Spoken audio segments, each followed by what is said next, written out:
اللہ وبرکاتہ۔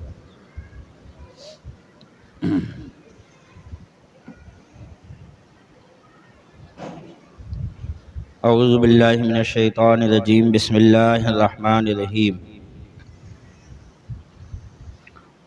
وقالت اليہود ید اللہ مغلولۃ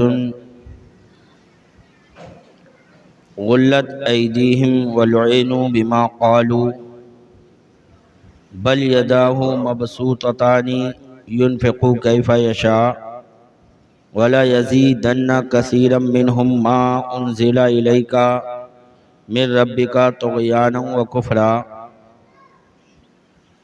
والقینا بینہم العداوۃ والبغضاء الی یوم القیامہ کلما اوقدوا نارا للحرب اطفأها اللہ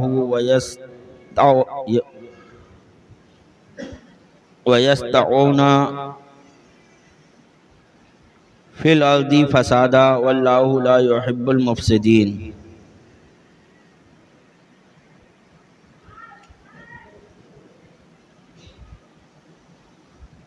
ویسعون فی الارض فسادا واللہ لا يحب المفسدین۔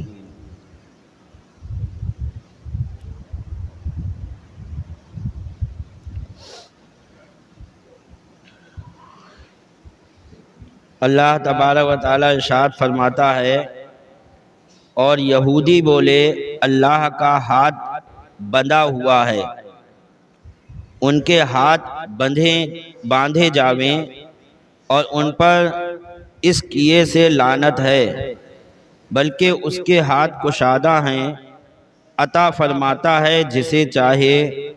اور اے محبوب، یہ جو تمہاری طرف تمہارے رب کے پاس سے اترا، اس سے ان بہتوں کو شرارت و کفر میں ترقی ہوگی، اور ان میں ہم نے قیامت تک آپس میں دشمنی اور بیر ڈال دیا۔ جب کبھی لڑائی کی آگ بھڑکاتے ہیں، اللہ اسے بجھاتا ہے، اور زمین میں فساد کے لیے دوڑتے پھرتے ہیں، اور اللہ فسادیوں کو نہیں چاہتا۔ یہ آیت کریمہ کب نازل ہوئی؟ کہتے ہیں فقاس ابن عازورہ یہودی قینقاع کے یہود میں بہت بڑا مالدار تھا۔ قینقاع کے یہودیوں میں یہ بہت مالدار شخص تھا۔ حضور سید عالم صلی اللہ علیہ وسلم کی عداوت کی وجہ سے ایک دم فقیر ہو گیا، اللہ کے قہر میں آ گیا۔ سرکار سے بہت دشمنی کرتا تھا تو اللہ کا قہر نازل ہوا، اور یہ مالدار سے ایک دم غریب ہو گیا، کچھ نہ رہا اس کے پاس، فقیر ہو گیا۔ ایک دن وہ اپنی جماعت میں بیٹھ کر کہنے لگا کہ اللہ کے ہاتھ بندھ گئے، یعنی نعوذ باللہ وہ کنجوس اور بخیل ہو گیا۔ اس کی تردید میں اللہ تبارک و تعالی نے یہ آیت کریمہ نازل فرمائی۔ چونکہ باقی سننے والے یہود نے اس کی تردید نہ کی، اب کہنے والا تو ایک ہی شخص تھا، لیکن وہاں پر اور یہودی بیٹھے ہوئے سن رہے تھے، اور کسی نے یہ نہیں کہا کہ یہ تو اللہ کو کیا کہہ رہا ہے، اللہ کو کنجوس کہہ رہا ہے، بلکہ اس کی باتیں سنتے رہے، اس کی ہاں میں ہاں ملاتے رہے۔ تو اللہ تبارک و تعالی نے ایک شخص کے لیے نہیں کہا کہ اس نے کہا، بلکہ جتنے سننے والے تھے سب کو شامل کر دیا گیا کہ ان سب نے کہا۔ اس سے کیا پتہ چلا؟ اگر آپ کسی غلط آدمی کی ہاں میں ہاں ملا رہے ہو بیٹھ کر، تو آپ بھی انہی میں شامل ہو، یہ یاد رکھو۔ کہا ایک نے، اور اللہ تعالیٰ نے فرمایا یہودیوں نے کہا، ان سب نے ہی کہا۔ کیا وہ سب کہہ نہیں رہے تھے، صرف سن رہے تھے اس کی بات بیٹھ کر؟ تو غلط بات کا سننا، اگر آپ نہیں بول سکتے ہو، اس کے مقابلے میں نہیں کھڑے ہو سکتے ہو، تو ہٹ تو سکتے ہو وہاں سے، آپ ہٹ جاؤ، ہٹ جاؤ، اب بلند تو اسے روکو کہ یہ غلط کیوں بول رہے ہو، یہ بات غلط ہے، اور نہیں بول سکتے تو وہاں سے ہٹو۔ اگر آپ وہاں اس کی ہاں میں ہاں ملا رہے ہو بیٹھ کر، تو پھر آپ بھی انہی میں شامل ہوگے۔ یہ مت سوچنا کہ آپ یہ کہو کہ ہم نے نہیں کہا تھا، وہ تو اس نے کہی تھی یہ بات، نہ، قرآن نے بتا دیا کہ کہا تو ایک یہودی نے تھا، لیکن اللہ تعالیٰ نے فرمایا یہودیوں نے کہا. جتنے سن رہے تھے ان کو بھی شامل کیا گیا کہ ان سب نے یہ کہا کہ اللہ کے ہاتھ بندھے ہوئے ہیں. تو غلط بات کا سننا اور اس میں ہاں میں ہاں ملانا یہ بھی غلط ہے، آدمی اسی میں ہی شمار ہوگا.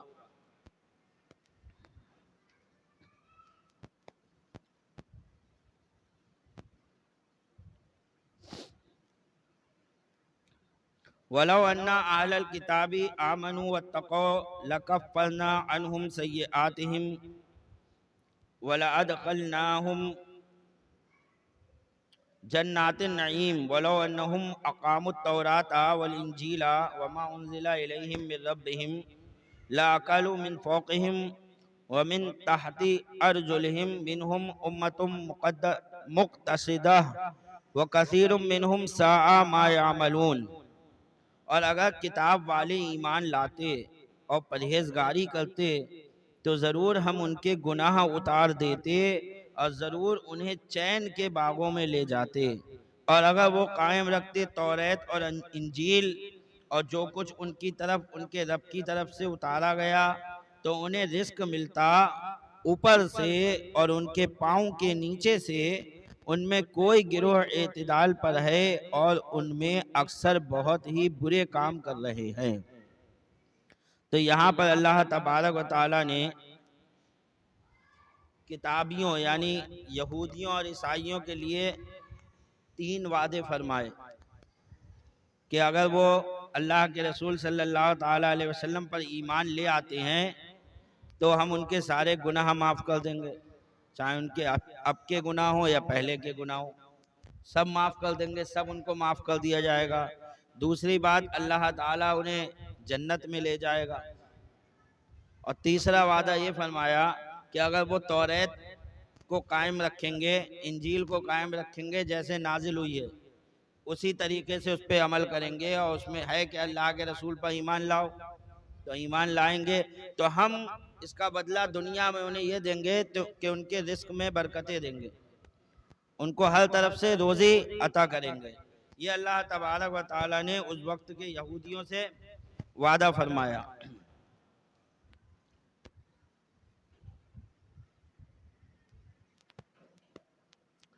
یا ایھا الرسول بلغ ما انزل الیک من ربک وان لم تفعل فما بلغت رسالتہ واللہ یعصمک من الناس ان اللہ لا یہدی القوم الکافرین.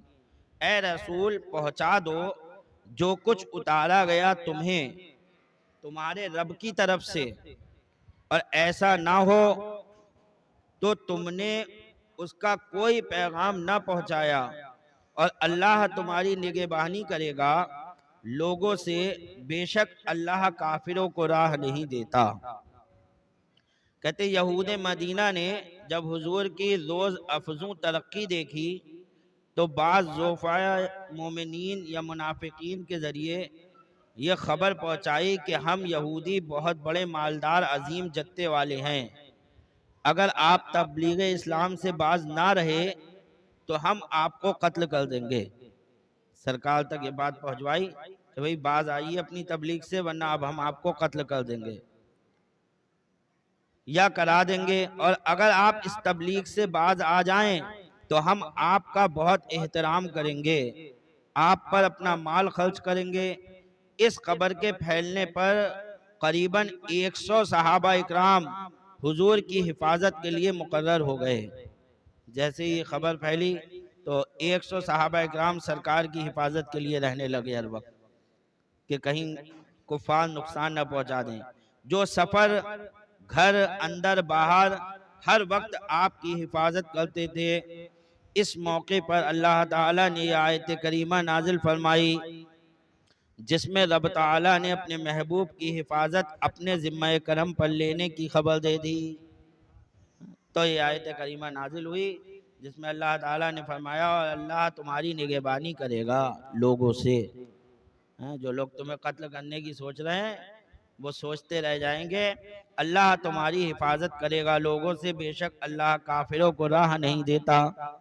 تو جب یہ آیت کریمہ نازل ہوئی جس میں رب تعالیٰ نے اپنے محبوب کی حفاظت اپنے ذمہ کرم پر لینے کی خبر دی، اس آیت کے نزول پر حضور صلی اللہ علیہ وسلم نے ان جانثار صحابہ سے فرمایا کہ آپ لوگ اپنے اپنے گھر جائیں، میرے رب نے میری حفاظت کی خبر دے دی ہے۔ اب کسی کو حفاظت کرنے کی ضرورت نہیں ہے، جو 100 صحابہ اکرام لگے ہوئے ہیں سب جائیے، میری حفاظت میرا رب کرے گا۔ پھر اس کے بعد حضور صلی اللہ علیہ وسلم رات کی اندھیریوں میں تنہا مدینہ منورہ کے ارد گرد جنگلوں تک میں گشت فرماتے تھے، اکیلے چلے آتے تھے سرکار، کسی کی مجال نہیں ہوئی کہ پھر سرکار کا کچھ بگاڑ سکے، کیونکہ رب نے وعدہ فرما لیا، اور دشمن باوجود کثرت کے آپ کے کچھ نہ کر سکے۔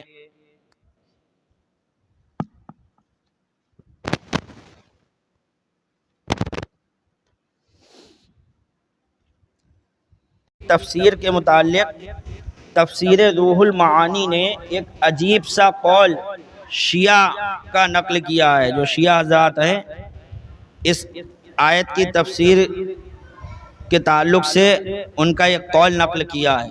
وہ لوگ اس آیت کے بارے میں کیا کہتے ہیں بتا رہے ہیں، کیا قول نقل کیا ہے، اور اس کے متعلق قریباً 8 صفحات رنگین کیے۔ ہم معلومات میں اضافہ اور بے دینوں کی تحریف ظاہر کرنے کے لیے اس کا مختصر خلاصہ نقل کرتے ہیں، تاکہ ناظرین معلوم کر لیں کہ اگر اللہ تعالیٰ قرآن کریم کی حفاظت نہ فرماتا تو لوگ اسے کیسے فنا کر دیتے۔ اللہ نے حفاظت کی ذمہ داری لے لی، اگر اللہ وعدہ نہ فرماتا، اپنے ذمہ کرم پر نہ لیتا، تو جیسے اور کتابیں بدل دی گئیں لوگ قرآن کو بھی بدل دیتے، اور بدلنے کی کیسے کوشش کی گئی دیکھیے۔ یہ لوگ کہتے ہیں، کون؟ شیعہ کیا کہتے ہیں کہ حجۃ الوداع سے واپسی پر حضور صلی اللہ علیہ وسلم 8 ذی الحجہ اتوار کے دن ایک منزل پر پہنچے جس کا نام غدیر قوم ہے۔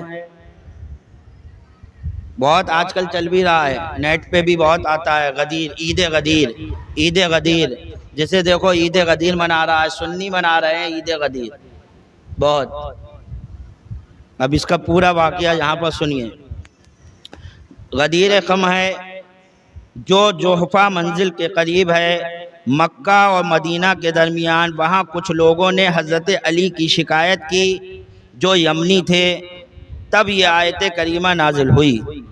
کہتے ہیں یہ شیعہ لوگ کہہ رہے ہیں، شیعوں کی بات بتا رہا ہوں آپ لوگوں، اچھا یہ ذہن رکھنا، کہیں آپ سوچیں کہ اپنی بات ہو رہی ہے، یہ شیعوں کی بات ہو رہی ہے کہ کچھ لوگوں نے حضرت علی کی شکایت کی جو یمنی لوگ تھے، تب اللہ تعالیٰ نے یہ آیت کریمہ نازل کی۔ یہ کون کہہ رہا ہے؟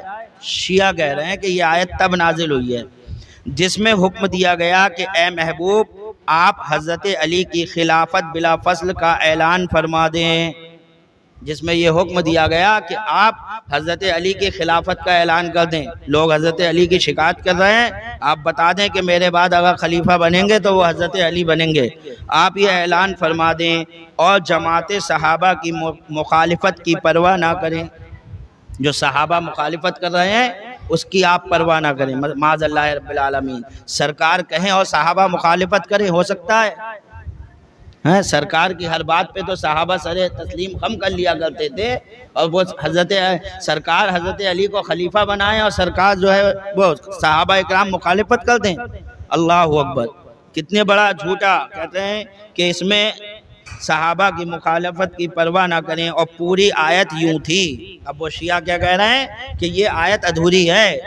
اصل میں آیت کیا تھی؟ یا ایھا الرسول بلغ ما انزل الیک من ربک ان علیا وللمؤمنین وان لم تفعل فما بلغت رسالتہ۔ زمانہ نبوی میں یوں ہی تلاوت ہوتی رہی، یہی آیت تھی، اور سرکار کے زمانے میں ایسے ہی اس آیت کو لوگ تلاوت کرتے رہے۔ بعد میں صحابہ نے اس کے درمیان سے یہ الفاظ نکال دیے کہ ان علی وللمؤمنین، یہ صحابہ نے نکال دیے، تو یعنی قرآن میں تبدیلی کر دی۔ کون کہہ رہا ہے؟ شیعہ کہہ رہے ہیں کہ یہ آیت یوں تھی جس میں جو ہے حضرت علی کی جو ہے خلافت کا اعلان تھا، اور صحابہ نے بعد میں اس آیت کو ہٹا دیا اور آدھی آیت رہن دی، معاذ اللہ رب العالمین۔ یعنی جس کا اللہ تعالیٰ نے قرآن میں فرماتا ہے، ہم نے وعدہ فرما لیا، کوئی قرآن میں کوئی تبدیلی نہیں کر سکتا۔ یہ شیعہ کہہ رہے ہیں کہ قرآن میں صحابہ اکرام نے تبدیلی کر دی، تو خدا کو جھوٹا بنانا ہوا؟ خدا تو فرما رہا ہے کہ ہم اس میں کوئی تبدیلی کر ہی نہیں سکتا، اور شیعہ کہہ رہے ہیں کہ صحابہ نے بدل دیا، تو یہ خدا کو جھوٹا بنا رہے ہیں۔ اور اس موقع پر حضور نے تمام صحابہ کو جمع کر کے فرما کر حضرت علی کے متعلق فرمایا، من کنتا مولا فعلی مولا، جس کا میں مولا ہوں اس کے علی مولا، یعنی ولی و خلیفہ ہیں۔ یعنی مولا کا معنی کیا لیا انہوں نے؟ خلیفہ۔ کہتے ہیں سرکار نے فرمایا جس کا میں مولا ہوں اس کے علی مولا ہیں، یعنی اس کے علی جو ہے علی اسی کے خلیفہ بنیں گے حضور صلی اللہ علیہ وسلم کے۔ 18 ذی الحجہ عید غدیر کا دن ہے، جو اس تاریخ میں روزہ رکھے اسے 60 ماہ یعنی 5 سال کے روزوں کا ثواب ملے گا۔ یہ شیعہ کہہ رہے ہیں، کہیں یہ سوچیں کہ رکھ لیں، امام صاحب نے بتایا، یہ سب شیعوں کی باتیں ہیں جو آپ کو بتا رہا ہوں۔ وہ اسے عید کا دن بناتے ہیں۔ واللہ لا یہدی القوم الکافرین سے مراد صحابہ کی جماعت ہے جنہوں نے حضرت علی کو خلیفہ نہ مانا۔ اس آیت کی اس تفسیر کی بنا پر حضرات شیعہ 18 ذی الحجہ کو عید مناتے ہیں۔ تو عید کون مناتا ہے اس دن؟ شیعہ۔ لیکن آج سنی حضرات بھی عید غدیر میں لگ گئے۔ ہمارا اس عید سے کوئی تعلق ہی نہیں ہے، کیونکہ بھائی وہ تو یہ کہتے ہیں کہ یہ حضور صلی اللہ علیہ وسلم نے اس دن خلیفہ بنایا تھا، اور ہمارا تو صاف ماننا ہے کہ نہیں، کوئی خلیفہ نہیں بنایا۔ حضرت علی رضی اللہ تعالیٰ عنہ کو سب سے پہلے خلیفہ حضرت ابوبکر صدیق بنائے گئے، تو پھر اس عید کا کیا معنی؟ تو سنی جو ہے اس بات کو دھیان رکھیں، یہ شیعوں کی عید ہے۔ غور کرو کہ یہ آیت کریمہ کی تفسیر ہے یا تحریف، اور اس روایت کی بنا پر حضرت علی رضی اللہ تعالیٰ عنہ بلکہ خود حضور صلی اللہ علیہ وسلم کی ذات بابرکات پر کیسے کیسے اعتراض پڑیں گے۔ اگر تمہاری بات مان لی جائے اے شیعوں تو دیکھو کہ حضرت علی پر بھی اعتراض پڑے گا، اور حضور صلی اللہ علیہ وسلم پر بھی پھر اعتراض پڑے گا۔ کیسے؟ کہہ رہے ہیں جب خلافت حیدری کا اعلان، اس کی تبلیغ ایسی اہم چیز تھی، تو حضور صلی اللہ علیہ وسلم نے معمولی اجمالی ذکر کیوں فرمایا؟ یہ کیوں کہا سرکار نے کہ من کنت مولاہ فعلی مولاہ، جس کا میں مولا ہوں اس کا علی مولا؟ یہ کیوں کہا؟ بلکہ سرکار کو تو صاف صاف آپ کی خلافت کا اعلان بئی الفاظ کرنا چاہیے تھا کہ میرے بعد علی خلیفہ ہیں۔ جب اتنا اہم مسئلہ تھا تو سرکار کو یہ کہنا چاہیے تھا کہ میرے بعد علی خلیفہ ہوں گے۔ جب قرآن کی آیت نازل ہوئی یہ بتانے کے لیے کہ تم حضرت علی کی خلافت کا اعلان کرو، تو سرکار نے یہ کیوں کہا کہ جس کا میں مولا ہوں اس کے علی مولا ہیں؟ بلکہ سرکار کو صاف یہ کہنا چاہیے تھا کہ میرے بعد علی خلیفہ بنیں گے۔ تو یہ تو سرکار پر اعتراض پڑ رہا ہے پہلے، علی خلیفہ ہیں، جو ان کے ہوتے ہوئے دوسرے کو خلیفہ مانے گا وہ کافر ہو جائے گا۔ سرکار کو تو یوں کہنا چاہیے تھا صاحب کہ میرے بعد علی خلیفہ ہیں، جو ان کے ہوتے ہوئے کسی کو خلیفہ مانے گا وہ کافر ہوگا۔ صرف لفظ مولا کیوں فرمایا؟ مولا کے معنی خلیفہ نہیں ہے۔ آپ مولا کے معنی خلیفہ کر رہے ہو کہ مولا کے معنی خلیفہ ہیں؟ مولا کے معنی خلیفہ نہیں، اس کے معنی ہے دوست یا مددگار۔ مولا کے معنی ہوں گے یا تو دوست کے یا مددگار کے، کہ جس کا میں مددگار ہوں اس کے علی مددگار ہے۔ بولیے اس میں یہ کیا؟ یہی کہا سرکار نے کہ جس کا میں مددگار ہوں اس کے علی مددگار ہیں، جس کا میں دوست ہوں اس کے علی دوست ہے۔ یعنی علی کی شکایت مت کرو، جو مجھ سے دوستی رکھتا ہے وہ علی سے بھی دوستی رکھے۔ یہ ہے، علی سے بغض مت رکھو، یہ مطلب ہے کہ علی سے بغض مت رکھو، علی کی شکایتیں مت کرو۔ جس کا میں مددگار ہوں اس کے علی مددگار ہیں، جو مجھ سے دوستی رکھتا ہے وہ علی سے بھی دوستی رکھے، جو مجھے محبوب رکھتا ہے وہ علی کو بھی محبوب رکھے۔ یہ نہیں ہے کہ مجھے محبوب رکھو اور علی سے جو ہے دشمنی رکھو، ایسا نہیں ہو سکتا۔ یہ سرکار نے اس لیے فرمایا کہ جس کا میں مولا ہوں اس کے علی مولا۔ اس کے معنی ہے دوست یا مددگار۔ رب فرماتا ہے انت مولانا، ہم علماء دین کو مولانا کہتے ہیں نہیں کہتے ہیں مولانا، ہمارے مولا، ٹھیک ہے، تو اس کا کیا مطلب ہو گیا؟ ہمارے خلیفہ۔ رب فرماتا ہے انت مولانا، میں تمہارا مولا ہوں، میں تمہارا مولا ہوں، تو اللہ کس کا خلیفہ ہے؟ غور کرو، اگر خلیفہ کا معنی لے رہے ہو تو سرکار اللہ کے خلیفہ ہیں، اور اللہ کس کا خلیفہ بنے گا؟ اللہ تو کسی کا خلیفہ نہیں ہے۔ تو مولا کے معنی خلیفہ لینا یہ بالکل غلط ہے، اس کے معنی وہی دوست اور مددگار کے ہیں۔ ہم علماء دین کو مولانا کہتے ہیں۔ حضور انور نے اپنے کو مولا فرمایا کہ جس کا میں مولا اس کے علی مولا، حالانکہ نہ خدا تعالی کسی کا خلیفہ ہے، نہ حضور صلی اللہ علیہ وسلم جو ہے اللہ کے علاوہ کسی اور کے خلیفہ ہے، نہ علماء دین کسی کے خلیفہ ہیں۔ بھئی ہم علماء کو کہتے ہیں مولانا، مولانا صاحب، تو کوئی یہ تھوڑی کہ کسی کے خلیفہ بنا دیا انہیں۔ حضور کے پردہ فرمانے کے بعد جب مسئلہ خلافت پیش ہوا تو حضرت علی نے اپنے لیے کوشش تو کی، مگر اس آیت سے استدلال نہ فرمایا۔ اگر واقعی یہ آیت اسی لیے نازل ہوئی تھی تو حضرت علی یہ آیت پڑھ دیتے، بات ہی ختم ہو جاتی۔ کیوں حضرت ابوبکر کو خلیفہ بنایا جاتا؟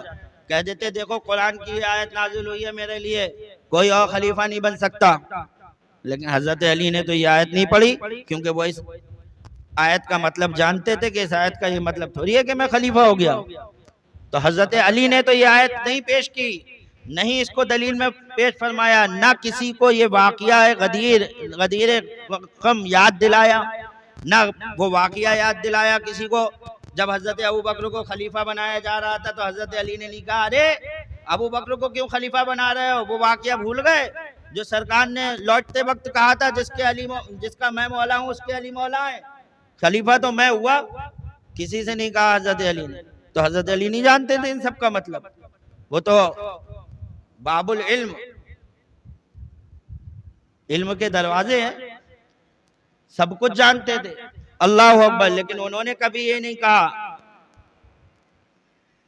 کہ تم اتنی جلد وہ واقعہ کیوں بھول گئے، حضور کا مقرر کردہ خلیفہ تو میں ہوں، ایسا کچھ نہیں کہا حضرت علی نے، بلکہ تمام صحابہ و اہل بیت نے اس آیت کریمہ کے ہوتے ہوئے خلفائے راشدین کے ہاتھ پر بیعت فرما لی اور انہیں خلیفہ تسلیم کر لیا۔ اب صدیوں کے بعد اس آیت کی یہ تفسیر آپ حضرات کو معلوم ہوتی ہے۔